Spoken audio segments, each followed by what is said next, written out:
Okay, here's example 12.2, talking about Newton's law of universal gravitation. So we have this object right here, this object 1, and it's being pulled. There's a force of gravity between object 1 and object 2, and between object 1 and object 3 right here.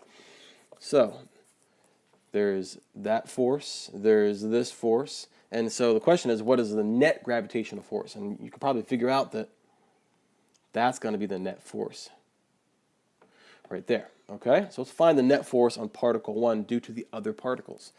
So let's write everything down that we know. All right, mass 1, that's 6 kilograms, right?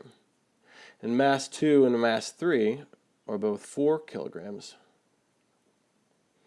4.0 kilograms, all right? And we've seen it as R, we've seen it as D. Now this distance is being called A right here, all right? Well, A equals 0.02 meters because that's really 2 centimeters, right?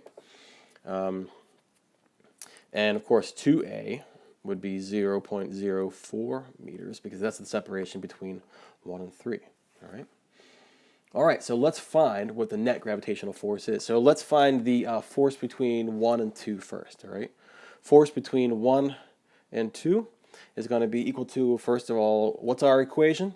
The equation is force equals G, it's a G, not a 6, mass 1 times mass 2 all over the distance squared, right?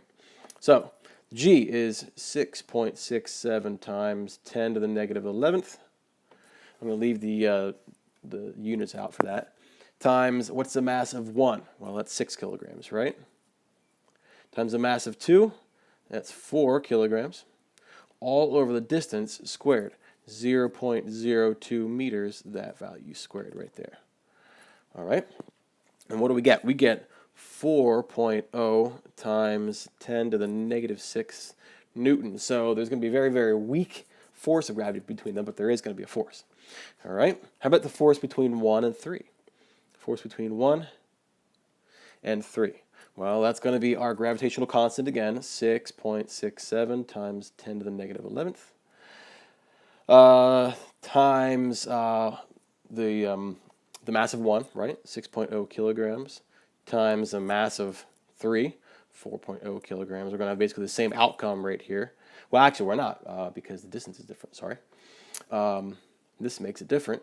0.04 meters is the separation, right, between 1 and 3 right there. So we're going to square that, and we definitely are going to be getting a different value. And it should be less of a pull between these two guys, right, because they're further apart. All right, so what's that going to be? That comes out to 1.0 times 10 to the negative 6. It looks like a 16. Sorry about that. Negative 6 newtons. Now think about that for a second. This is the original one right here, and that's the new one. If you double the distance, right, where you put this 2 in front of the a in the denominator right there, you're squaring that 2, so it's going to be actually 1 over 4, or that is 1/4 of the original value, so that should make sense. All right?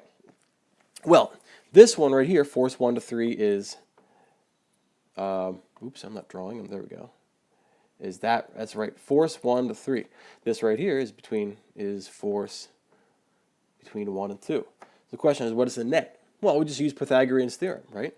Here's the x component, or so here's the y component, here's the x component.